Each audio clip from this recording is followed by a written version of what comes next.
Hi, my name is Zachary Will. I'm here with Riverside Studios. I just wanted to do a quick review on the Genaray 500 bicolor LED light.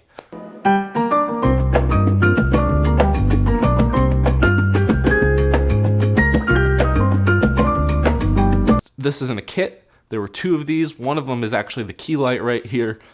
Two stands. They're pretty cheap, they're the cheap impact, $20 stands. Nothing really fantastic about them.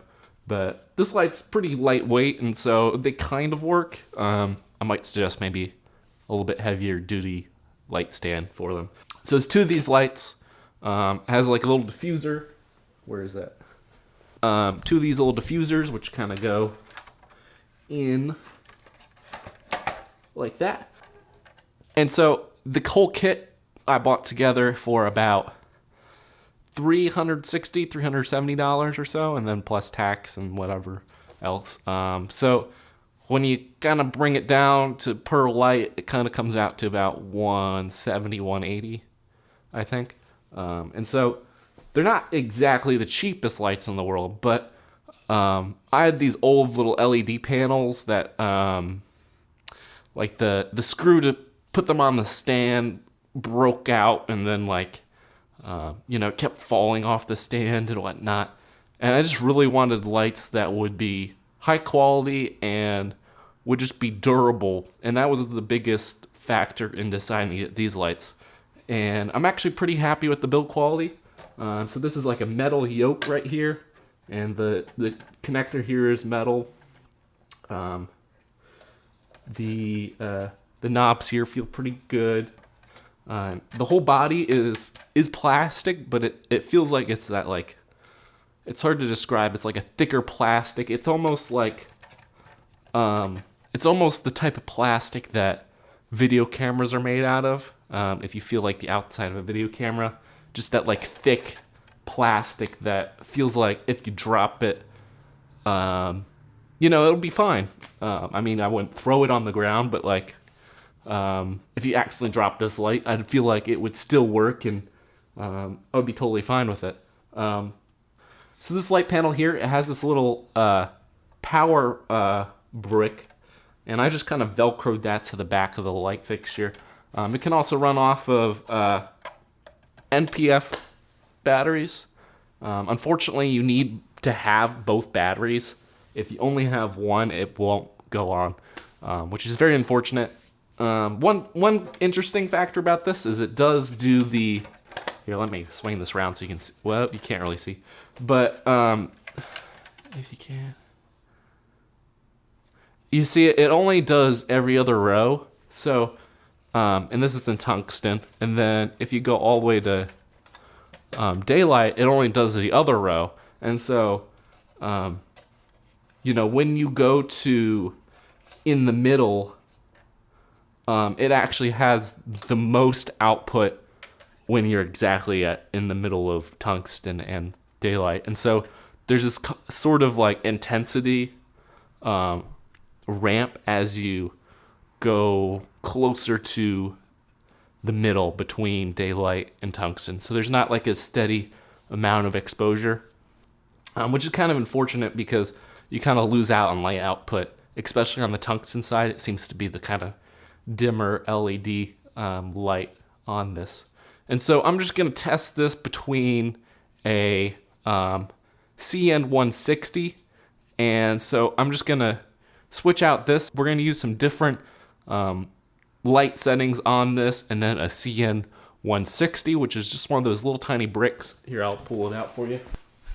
Ugh. So we're going to be testing one of these little things. This is just a little LED brick that I'm pretty sure every professional videographer has at some point in their career. And I'm just going to test this light against this, and we'll just see kind of what the quality of light is, and also just the intensity of the output too. So let's check that out.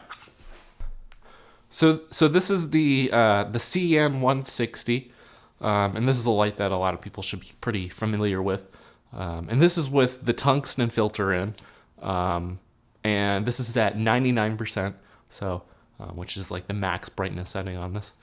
And So this is kind of like what the light would look like. It's a very like directional light. And so since the beam angle is so slim, I believe that the light output should be pretty greater. So let's just switch over to the Genaray, and we'll see how the light output is with that. So this is the Genaray. This is the Genaray 500. Full brightness with the diffuser in it.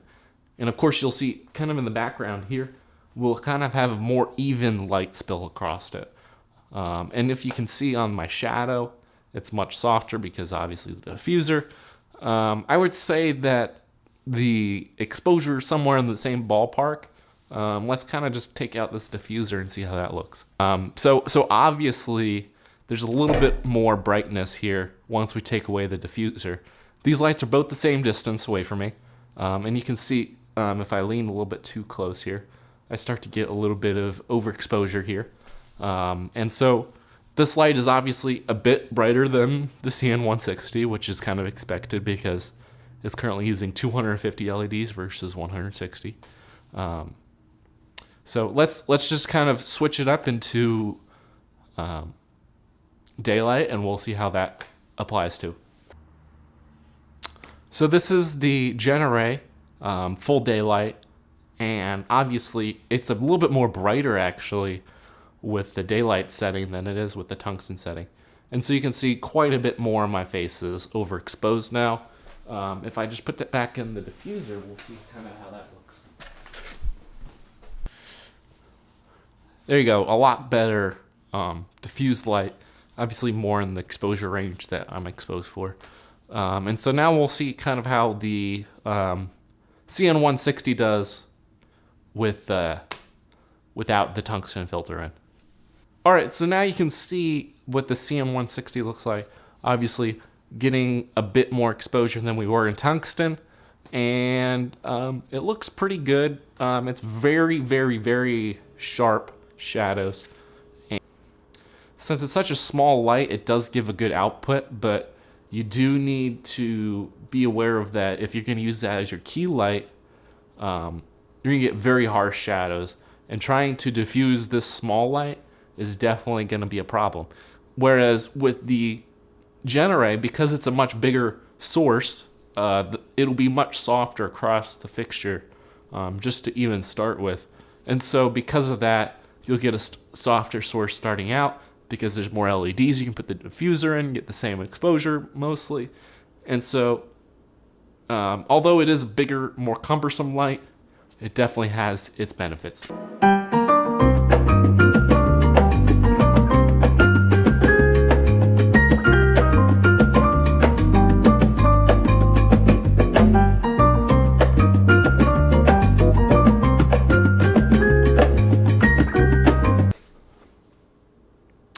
So I would say for the price, the Genaray is actually a pretty good light. It does have a couple little quirks with the batteries, and I would say that overall it's a little bit more cumbersome than a smaller light like the CN160. But maybe, perhaps for what I do a lot of wedding work, and maybe I'll use the CN160 for bride prep if I just need a little bit of extra light on them because of the window or something. But then I'll set up the Genarays for the wedding reception, get a longer throw of light, and just generally be a little bit safer too, because this is a light that can plug in too, as opposed to just using batteries. And so I can plug this into whatever outlets I can find at the reception, and then I don't have to worry about, are the lights going to run out of battery midway through the first dance or something. So definitely a good thing to be available. And so I think this is a good kit. Let me know what your thoughts are on the lights in the comments. I'd love to hear from you guys too. So thanks for watching. Hope you enjoyed this video.